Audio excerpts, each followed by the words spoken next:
तो आज का हमारा टॉपिक है नंबर सिस्टम। नंबर सिस्टम आज हम पढ़ना शुरू करेंगे। इसमें पहले देखेंगे कि नंबर क्या होता है। A number is an arithmetic value used for representing the quantity and used in making calculations. यानी कि संख्या क्या है। संख्या एक अंक गणितीय मान है जिसका उपयोग मात्रा का प्रतिनिधित्व करने के लिए किया जाता है और गणना करने के लिए किया जाता है, यानी कैलकुलेशंस करने के लिए किसी जिसका उपयोग किया जाता है उसे हम नंबर कहते हैं। एक यूनिट है, एक अंक है। वह है कि नंबर कितने प्रकार के होते हैं, संख्या कितने प्रकार की होती है, टाइप्स ऑफ नंबर्स। इसमें पहला है नेचुरल नंबर, प्राकृत संख्याएं।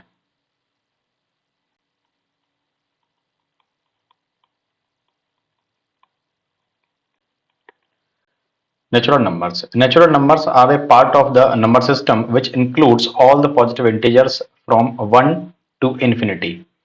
यानी कि एक से लेकर अनंत तक जितने भी नंबर होते हैं उनको हम नेचुरल नंबर कहते हैं, लेकिन वो इंटीजर होने चाहिए, पूर्णांक होने चाहिए, यानी कि उसमें पूरा अंक होना चाहिए। वो उसमें कहीं भिन्नात्मक भाग या फिर हम कहें कि फ्रैक्शनल पार्ट नहीं होना चाहिए। They are denoted by n. Natural number जो होते हैं उसको हम एन से डिनोट करते हैं और वो हमारे 1 से लेकर इन्फिनिटी तक होते हैं, जैसे कि 1, 2, 3, 4, 5, 6, 7 डॉट डॉट डॉट। आप अंत तक चले जाओ, इन्फिनिटी तक आप चले। कहीं पे लिखा है 2.5, तो वो नेचुरल नंबर नहीं है। 1.2 ये नेचुरल नंबर नहीं है। क्यों? क्योंकि इसमें जो पॉइंट के बाद जो नंबर है ना वो भिन्नात्मक भाग है, और मैं पहले बता चुका हूं कि इंटीजर होना चाहिए और पॉजिटिव इंटीजर होना चाहिए, धनात्मक पूर्णांक होना चाहिए।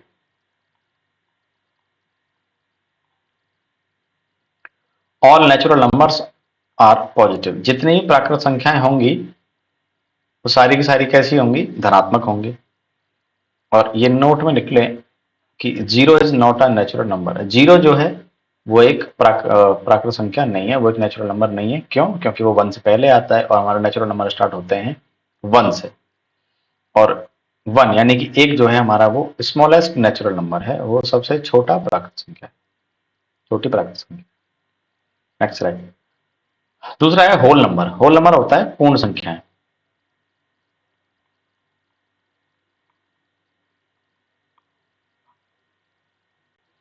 पूर्ण संख्या क्या होती हैं? The whole numbers are the part of number system in which it includes all the positive integers from zero to infinity and they are denoted by डब्ल्यू। यानी कि ऐसी संख्याएं जीरो से स्टार्ट होती हैं और इन्फिनिटी तक जाती हैं, उनको हम होल नंबर कहते हैं। जैसे 0, 1, 2, 3, 4, 5, 6 और इन्फिनिटी तक। ये हमारी कैसी संख्याएं होती हैं? ये हमारी पूर्ण संख्याएं होती हैं, या फिर इनको हम होल नंबर्स कहते हैं। होल नंबर को हम डब्ल्यू से डिनोट करते हैं, जैसे कि 0, 1, 2, 3, 4, 5 और डॉट डॉट डॉट इन्फिनिटी तक। जीरो जो है हमारी वो सबसे छोटी पूर्ण संख्या है, सबसे छोटा होल नंबर यदि कोई है वो जीरो है। Zero is the smallest natural number. तीसरा है इंटीजर्स। इसको हम पूर्णांक कहते हैं,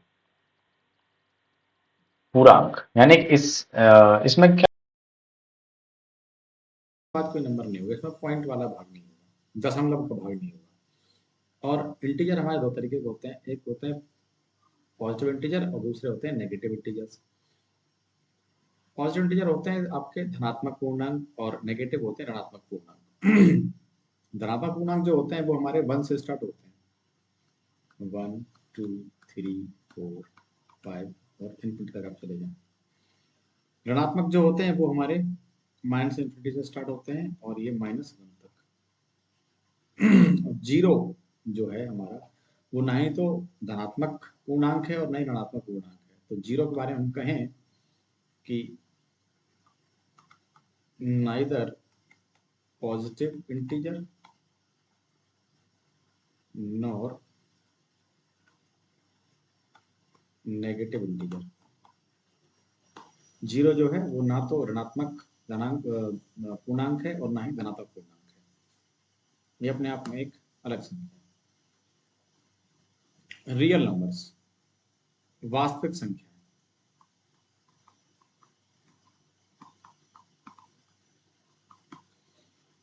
Any number such that positive integer, negative integer, fractional number, decimal number without numbers are called the real numbers. यानी कि कोई भी धनात्मक पूर्णांक, ऋणात्मक पूर्णांक, भिन्नात्मक संख्या, इसको हम कहते हैं फ्रैक्शनल नंबर और डेसिमल भी कह देते हैं। विदाउट इमेजिनरी पार्ट यानी कि काल्पनिक भाग यदि किसी संख्या में नहीं है तो वो संख्या हमारी वास्तविक संख्या है। जैसे कि उदाहरण के तौर पर हम ले सकते हैं 3, 4, 9, 8, 5/8, 2/3 डॉट डॉट डॉट।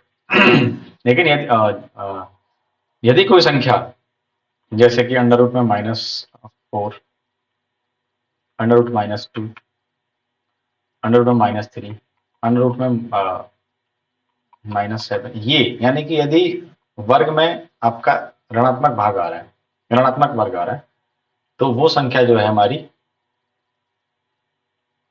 काल्पनिक संख्या होगी और वो वास्तविक संख्या नहीं होगी। मतलब है रैशनल नंबर्स, ये है परिमेय संख्याएं।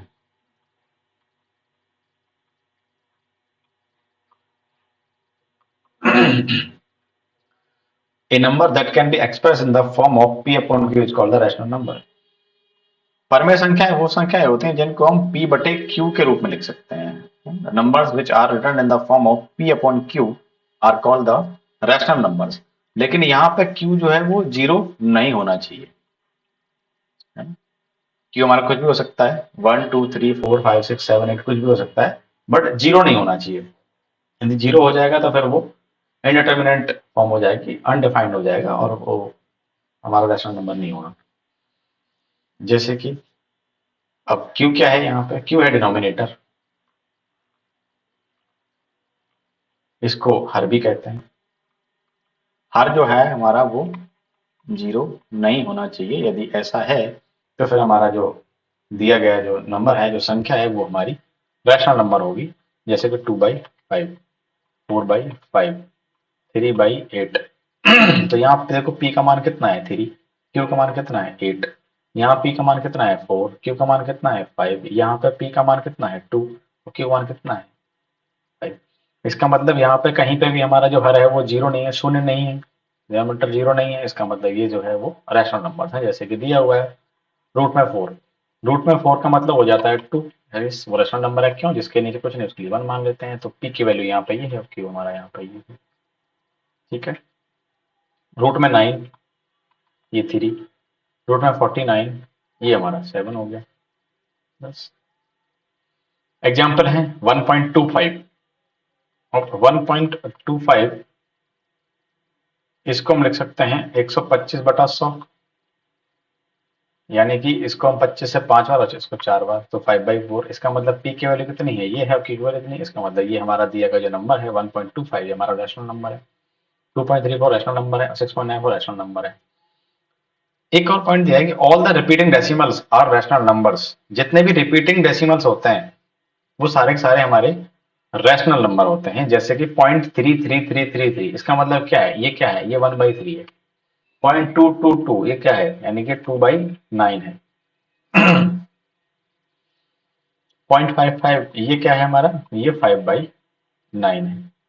Zero is a rational number, और जीरो जो है हमारा वो एक परिमेय संख्या है, क्योंकि जीरो के नीचे आप जीरो को छोड़ के कुछ भी लिख दो, 2 लिख दो तो जीरो हो जाएगा, जीरो नीचे 5 लिखो तो जीरो हो जाएगा। इसका मतलब, लेकिन जीरो नहीं होना चाहिए नीचे, q does not equal to zero. क्योंकि मैं बता चुका हूं कि परिमेय संख्या के अंदर p बटा q की फॉर्म जो होती है उसमें q जीरो नहीं होना चाहिए, p जीरो हो सकता है। तो यहाँ पे देखो p जीरो है, लेकिन q यहाँ पे हम कुछ भी लिख सकते हैं, q can be any number but not equal to zero. q कुछ भी हो सकता है लेकिन जीरो नहीं हो सकता। इसका मतलब हम कह सकते हैं कि जीरो जो है हमारी वो एक परिमेय संख्या है और एक या फिर एक रैशनल नंबर है।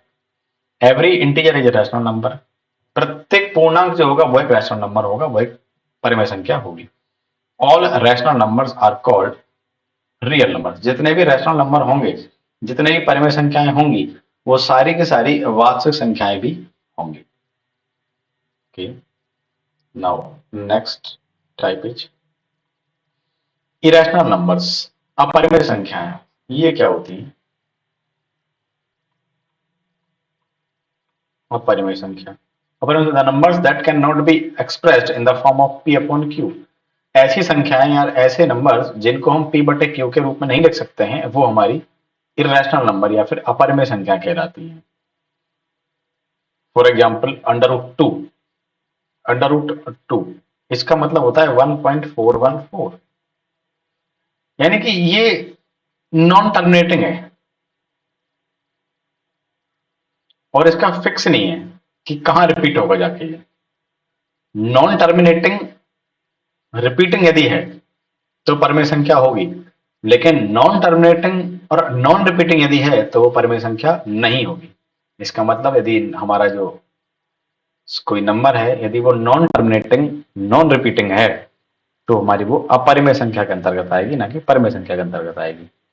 जैसे कि पाई पाई की वैल्यू होती है 3.14 आगे, ये नॉन रिपीटिंग होती है। नॉन टर्मिनेटिंग को चलेगा लेकिन नॉन रिपीटिंग नहीं होनी चाहिए। यदि नॉन रिपीटिंग है तो फिर वो परिमेय संख्या नहीं होगी, फिर वो अपरिमेय संख्या के अंतर्गत आ जाएगी। जैसे कि अंडर रूट में 99, ये क्या है? ये है हमारा 3√11। क्यों? क्योंकि इसको लिख सकते हैं हम 9 इंटू 11 का अंडर रूट, और 9 का रूट होता है 3, ये 11। तो ये अपरिमेय संख्या है, ये बता चुके हैं हम पहले, और इसका तो ये गुणा हो जाएगा। तो इसका मतलब जैसे कि ये है, देख 0.0435523। अब हमको नहीं पता कि कहां जाके रिपीट होगी ये। ये non terminating non repeating number है। इसका मतलब ये हुआ कि ये जो संख्या है वो हमारी अपरिमेय संख्या है, नॉन पीरियोडिक है। Non periodic infinite decimal fractions are called the irrational numbers. ये है, इसका नहीं पता कि कहां जाके रिपीट होगी, तो ये भी इरेशनल नंबर हो गया। लेकिन इरेशनल नंबर जो होते हैं वो रियल नंबर्स होते हैं। अगला है प्राइम नंबर। इनको बोलते हैं अभाज्य संख्याएं।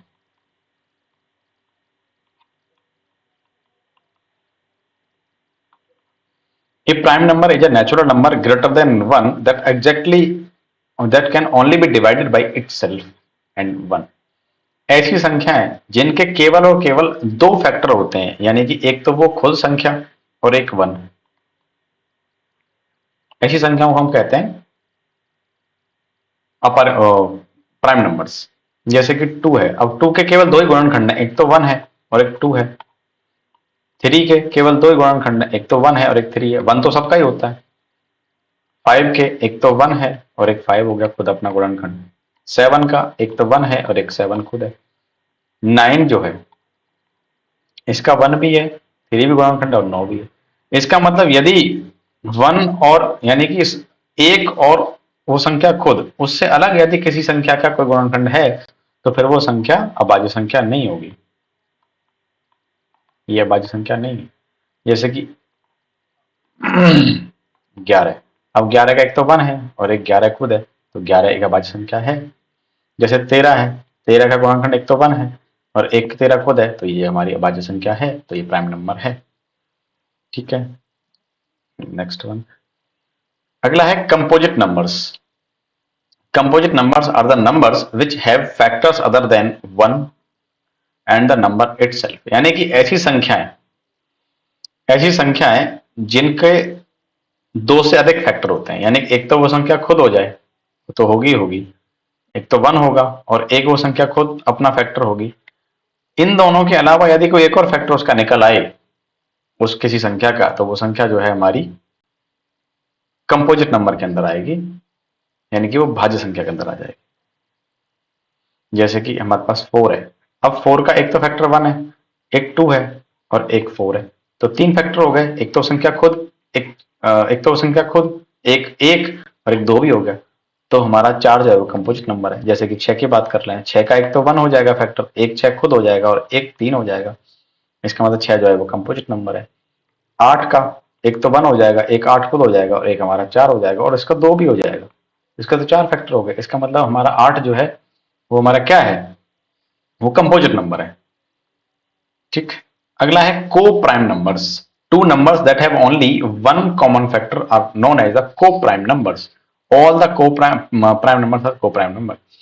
यानी कि ऐसे कोई भी दो नंबर जिनमें केवल और केवल एक ही कॉमन फैक्टर हो, एक ही कॉमन गुणनखंड हो, तो वो हमारा जो होता है वो हमारे को प्राइम नंबर होते हैं, जैसे 35 एंड 39। 35 और 39 में केवल एक ही कॉमन फैक्टर है, वो है 1। जैसे 11 और 13 में एक ही कॉमन फैक्टर है, वो है 1। 25 और 9 में एक ही कॉमन फैक्टर है, वो है 1। इसका मतलब ये हुआ कि दो संख्याएं जिनमें केवल और केवल एक ही कॉमन गुणनखंड हो, एक ही कॉमन फैक्टर हो, वो संख्याएं हमारी कहलाती हैं को प्राइम नंबर्स। जैसे 7 एंड 9, तो 7 और 9, 7 और 9 में केवल और केवल 1 जो है वो कॉमन फैक्टर है, इसका मतलब 7 और 9 को प्राइम नंबर्स हो गए। को प्राइम नंबर्स मे और may not be prime numbers. को प्राइम नंबर जो होंगे वो प्राइम नंबर हो भी सकते हैं और नहीं भी हो सकते हैं। जैसे कि 25 और 9 को हम देख लें, तो 25 और 9 दोनों ही कैसे हमारे प्राइम नंबर नहीं है, इसका मतलब। और लेकिन 7 की और 9 की बात करो तो 7 तो हमारा प्राइम नंबर है लेकिन 9 प्राइम नंबर नहीं है। और अगर 35 39 की बात करें तो 35 तो हमारा क्या है, को प्राइम नंबर नहीं है, और 39 भी नहीं है। 25 9 तो प्राइम नंबर हो भी सकते हैं और नहीं भी हो सकते हैं। Twin prime numbers. A twin prime number is a number that is either two less or two more than the other prime number. Example जी, यानी कि ट्विन प्राइम नंबर्स वो नंबर होते हैं जो एक दूसरे से या तो दो ज्यादा होंगे या दो कम होंगे। पक्की बात है, दो प्राइम नंबर को हम ट्विन प्राइम नंबर तब कहेंगे उनमें से एक दो ज्यादा होगा एक दो कम हो। जैसे 3 5 को ले लें, अब 3 जो है 5 से वो दो कम है, लेकिन 5 जो है वो 3 से दो ज्यादा है। तो एक नंबर दो ज्यादा होगा दूसरे से और दूसरा नंबर दो कम होगा अपने दूसरे वाले से। जैसे कि 5 एंड 7, 7 11 एंड 13, 17 एंड 19, और 29 एंड 31। और क्या कह सकते हैं, ये सारे हमारे कैसे हैं, ट्विन प्राइम नंबर्स हैं, यानी कि दो ज्यादा और दो कम होंगे एक दूसरे से। Even numbers. इवन नंबर क्या है, a number which is divisible two. ऐसी संख्या जो दो से पूरी तरह विभाजित हो जाए उसको हम इवन नंबर कहते हैं, उसको हम सम संख्या कहते हैं। इवन का मतलब होता है सम संख्या। And generates a remainder zero is called even number. यानी कि यदि किसी संख्या को दो से भाग करने पर रिमाइंडर, या हम कहते हैं उसका शेषफल जीरो आ जाए, तो वो संख्या जो होती है हमारी वो इवन नंबर होती है, सम संख्या होती है। जैसे कि 2/2 1 हो जाएगा, तो कितना है रिमाइंडर, यानी शेषफल जीरो है, रिमाइंडर जीरो। 4/2 दो बार भाग जाएगा, शेषफल जीरो है। इसका मतलब 2 4 8 12 18, ये सारे कैसे नंबर है सबके सब, ये हमारे इवन नंबर्स हैं, ये सम संख्याएं हैं। ऑड नंबर, विषम संख्या। Odd numbers are the numbers that can not be divided by 2। 3 5 7 13 17 ऐसी संख्याएं जिनमें दो से पूरी तरह भाग नहीं जाता, वो संख्या हमारी विषम संख्या कहलाती हैं। जैसे कि 3, अब 3 में दो का भाग नहीं जा सकता, क्यों, क्योंकि 1.5 आ जाएगा। तो इसका मतलब रिमाइंडर बचेगा, जब दो का भाग करेंगे 3 में तो एक रिमाइंडर एक बार जाएगा, 2 1 2 और एक शेषफल बच गया 1। जबकि सम संख्या होने के लिए रिमाइंडर कितना होना चाहिए था, जीरो, लेकिन यहाँ बच रहा है। इसका मतलब संख्या कैसे हो जाएगी, विषम संख्या। इसका मतलब 3 कैसी विषम। 5 5 में नहीं जाएगा दो का भाग, दो बार जाएगा और एक रिमाइंडर बचेगा। इसका मतलब 5 भी नहीं है, 7 भी नहीं है, 13 भी नहीं है और 17 भी नहीं है। इसका मतलब ऐसी संख्या जिनमें दो का भाग नहीं जाए वो संख्या हमारी ऑड नंबर्स या फिर विषम संख्या कहलाती हैं। अगला है कि किसी संख्या की किसी भी जो अंक होता है, कोई भी जो नंबर होता है, कोई भी जो डिजिट होती है, उसकी दो वैल्यू होती है। एक होती है उसकी प्लेस वैल्यू और एक होती है उसकी फेस वैल्यू। प्लेस वैल्यू जो होती है वो वेरी करती है, और फेस वैल्यू जो होती है वो फिक्स रहती है हमेशा। फेस वैल्यू किसी नंबर की कभी चेंज नहीं होती, वो जो उस नंबर की जो वैल्यू है वो हमेशा सेम रहेगी। इसको बोलते हैं वास्तविक मान। और प्लेस वैल्यू को बोलते हैं स्थानीय मान। जैसे कि जो स्थान पर निर्भर करता है 581276, इसमें यदि हम देखें तो 6 का जो है ones tens 100,000, ones tens 100,000, 10,000, lakh. 6 का जो स्थानीय मान है वो 6 है, लेकिन इसकी वास्तविक मान भी 6 है। लेकिन वहीं 7 को देखें तो 7 इस संख्या में कहां पे आ रहा है, वंस टेंस, टेंस प्लेस पे आ रहा है। तो इसकी जो प्लेस वैल्यू है, स्थानीय मान है, वो कितना है 70। लेकिन इसकी जो फेस वैल्यू है वो कितनी है, वो तो 7 ही है। जैसे 2 के बारे में बात कर लें, 2 की प्लेस वैल्यू जो है वो कितनी है, इकाई दाई सैकड़ा, 200 है। लेकिन फेस वैल्यू तो 2 ही है। इसका मतलब ये हुआ कि फेस वैल्यू हमेशा कैसी रहेगी, फिक्स रहेगी, और प्लेस वैल्यू हमेशा वो है वो वेरी करती रहेगी कि संख्या जो है, कोई डिजिट जो है वो किस संख्या में कौन से स्थान पर यूज हो रही है। वंस टेंस 100,000, 10,000, लैख, 10 लाख, कहाँ, इकाई दाई सैकड़ा हजार, किस जगह पर यूज हो रही है। जैसे कि 8 की बात कर लें, अब 8 की फेस वैल्यू तो 8 है, लेकिन प्लेस वैल्यू कितनी हो जाएगी, इकाई दाई सैकड़ा हजार, 10,000, तो इसकी 8,000 हो जाएगी। सॉरी, 80,000 हो जाएगी, क्योंकि 10,000 पे जाके है ये, दाई अंक पे जाके है, दाई दाई सैकड़ा हजार, 10,000 पे जाके है, तो ये 10,000 हो जाएगी। यानी कि 8 की जो वैल्यू है वो 80,000 हो जाएगी प्लेस वैल्यू।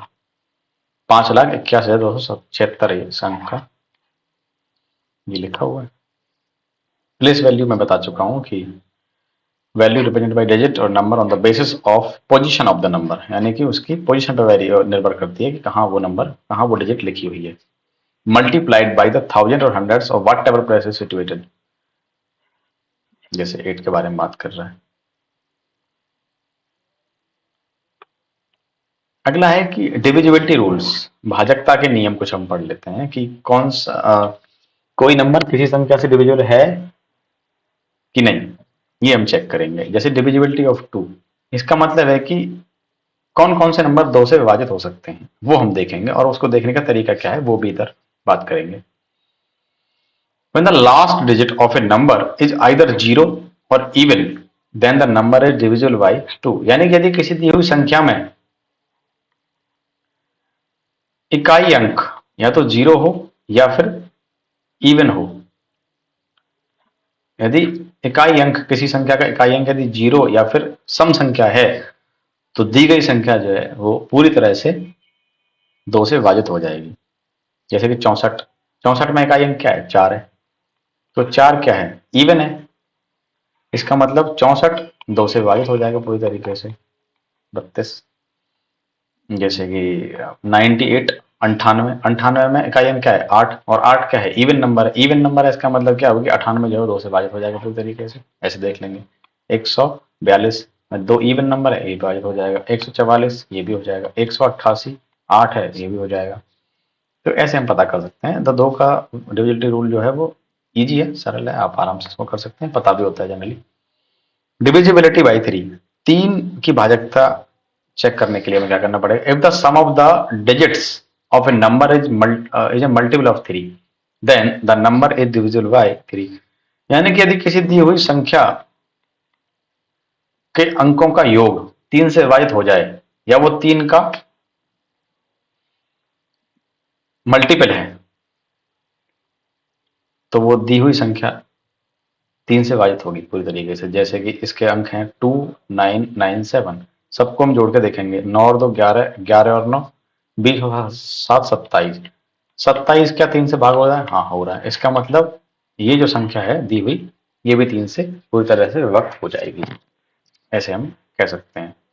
जैसे कि 44, 44 में 4 प्लस 4 कितना होता है, 8, क्या 8 में 3 से भाग जाएगा, नहीं। इसका मतलब 44 3 से विभाजित नहीं हो सकता। जैसे कि 49, 9 और 4 13, 13/3 9, 49 नहीं हो सकता। 48, 8 4 12, 12/3, हाँ 4 बार जा रहा है, इसका मतलब 48 भी क्या है, 3 से विभाजित हो जाएगी। ऐसे चेक कर सकते हैं। 97, 9 और 7 16, 16/3 नॉट पॉसिबल, बिल्कुल नहीं। अब डिविजिबिलिटी ऑफ 4, 4 की भाजकता चेक करते हैं। If the last 2 digits of a number are divisible by 4 then the number is divisible by 4।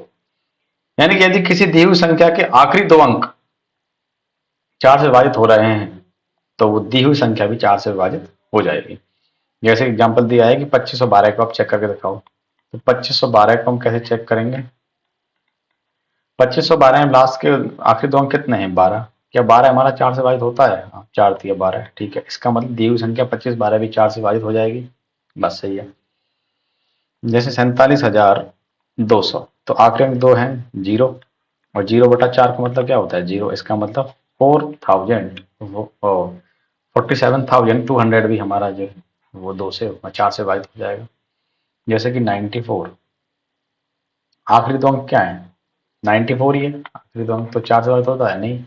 4 दूनी 8, 1 और 4 तिया 12 और 2 रिमाइंडर बच रहा है। इसका मतलब नहीं होता है, तो 94 भी हमारा जो है 4 से विभाजित नहीं हो सकता। जैसे 96 तो 4 से हो सकता है, और 9996 इसका पता करना है हमको। यदि तो आखिरी 2 अंक कितना है? 96। क्या 4 से विभाजित हो जाएगा? हो जाएगा 24 बार। इसका मतलब दी हुई संख्या 9996 भी हमारी 4 से विभक्त हो जाएगी। इजी। डिविजिबिलिटी ऑफ 5, 5 की भाजकता चेक करने का तरीका क्या होगा? नंबर हैविंग 0 और 5 at the end are divisible by 5। यानी कि यदि किसी संख्या के अंत में 0 और 5 आ जाए, यानी कि यदि किसी संख्या का इकाई अंक या तो 0 हो या 5 हो, तो वो दी हुई संख्या 5 से पूरी तरह विभाजित हो जाएगी। जैसे कि 250 यानी 250 को हम 5 से विभाजित कर सकते हैं। क्यों? क्योंकि 0 आ रहा है इसके इकाई अंक पे, तो हो जाएगा। और वैसे भी कर सकते हैं, 50 25 50 बार जाएगा। 1555 की बात कर लें, क्या इकाई अंक 5 है? हाँ 5 है। इसका मतलब क्या हुआ? ये 5 से विभाजित हो जाएगी, हो जाएगी। 2650 इकाई अंक 0 है, हाँ हो जाएगा। 2655 हो जाएगा। ये सिंपल है। Divisibility of 6. When a number is divisible by both 3 and 2, then the particular number is divisible by 6. यदि कोई दी हुई संख्या 2 से भी विभाजित हो जाए और 3 से भी हो जाए,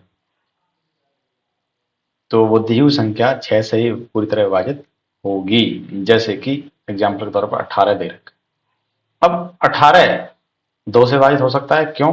क्योंकि इसका इकाई अंक क्या है? इवन है, सम संख्या है।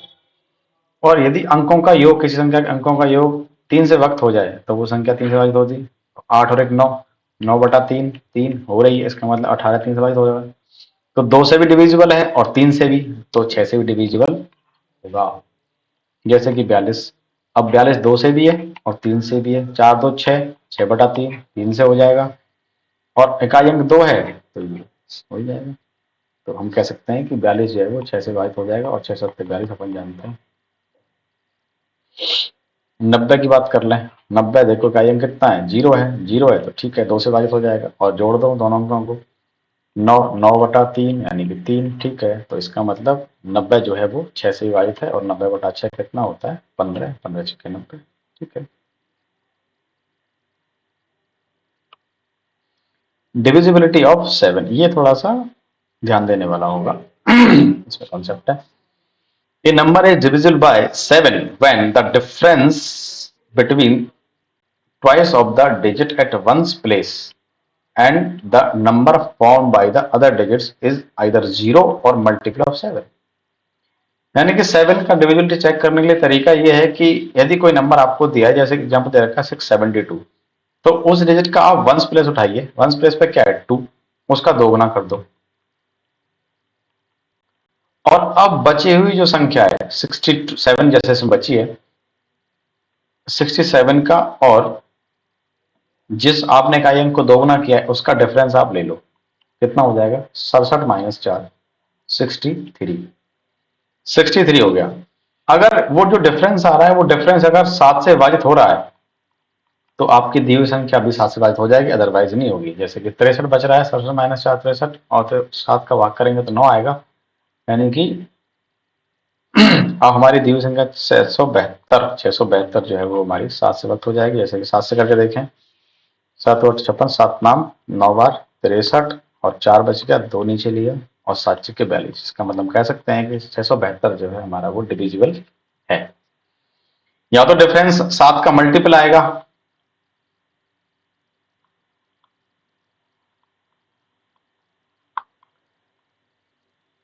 या फिर जीरो आएगा, क्योंकि जीरो भी मल्टीपल होता है ना, जीरो तो हर किसी नंबर का मल्टीपल होता है। यदि ऐसा है, करना क्या है आपको, दी हुई संख्या का इकाई अंक को दोगुना करना है। जैसे 105 को ले लेते हैं, 105 को ले रखा है,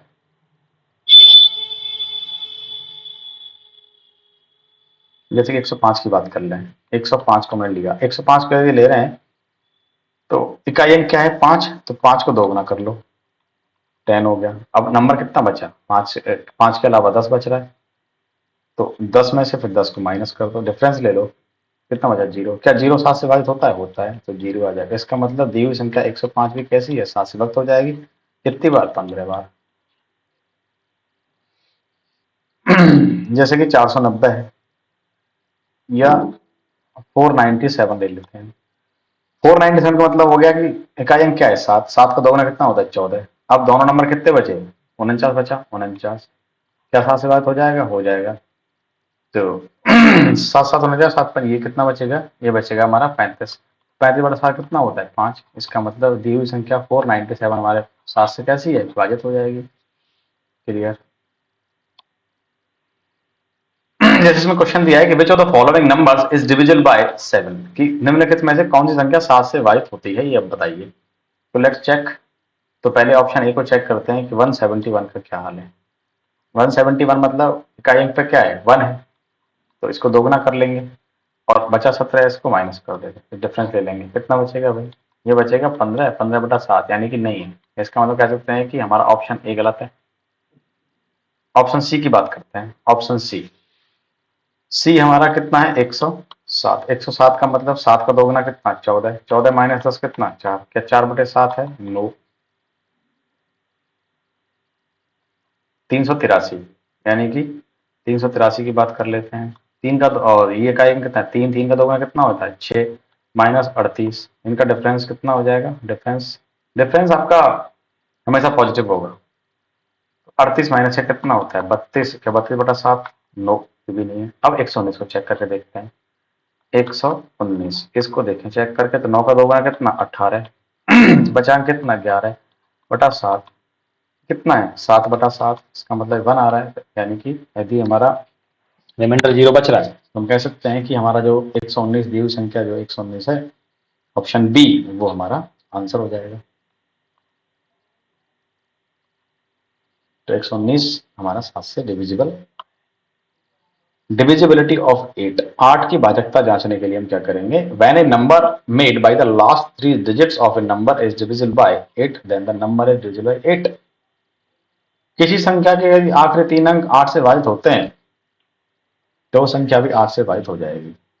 जैसे कि हमारे पास एग्जांपल है 5584। यदि हमें चेक करना है कि ना ये संख्या दी हुई संख्या 8 से डिविजिबल है कि नहीं, तो हम क्या करेंगे, हम आखिरी 3 अंक को चेक कर लेंगे। तो आखिरी 3 अंक है 584, इसको चेक कर लेंगे कि 8 से डिविजिबल है कि नहीं। तो 8 का भाग लगाओ, 8 गुणा 7 56, कितना बचेगा 2 और 4 नीचे, तो 8 या 24। हाँ, यानी कि इस दी हुई संख्या के आखिरी 3 अंक 8 से वक्त होते हैं, तो दी हुई संख्या भी 8 से विभाजित हो जाए। ये हमको चेक करना है। ये भी हम कह सकते हैं कि 4444, इसको चेक कर रहे हैं तो 444 को चेक कर लो, आखिरी 3 अंक तो चेक करने हैं। 8 8 चौको 32, 8 पंजे 40, 4 बच गया और यहाँ से 44, 8 पंजे 40, 40 और 4, इसका मतलब शेष पर बच रहा है। तो हम कह सकते हैं कि 4444 8 से डिविजिबल नहीं।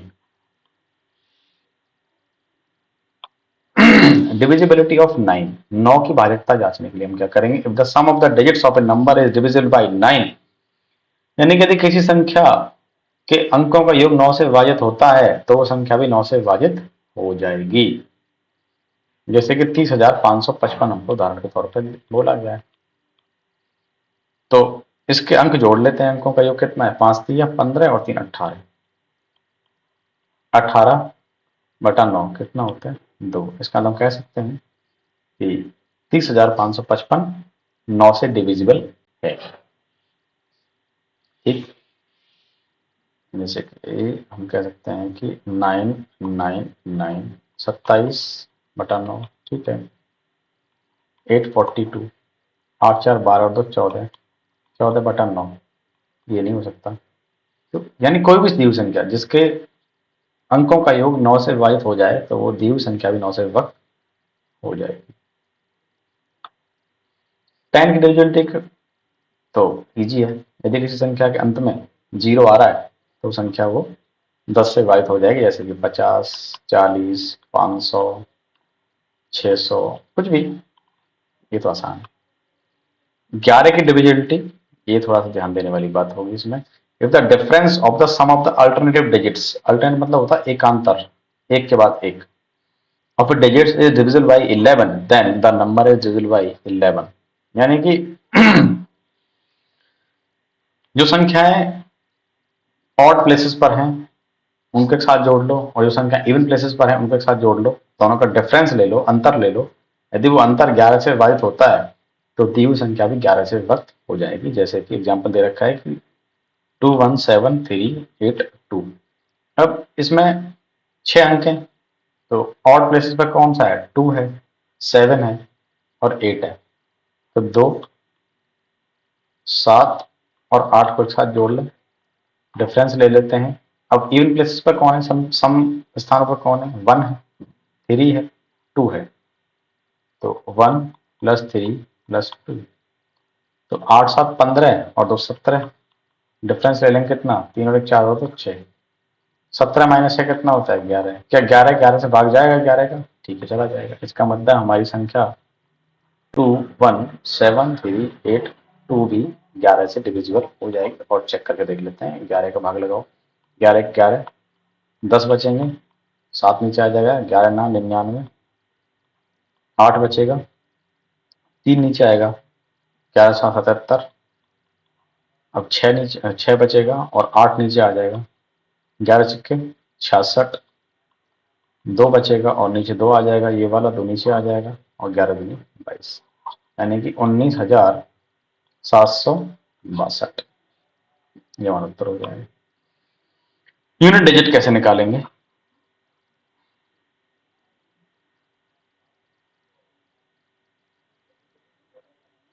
इस टॉपिक को हम कल पढ़ेंगे, यूनिट डिजिट कैसे किसी नंबर की यूनिट डिजिट निकालते हैं।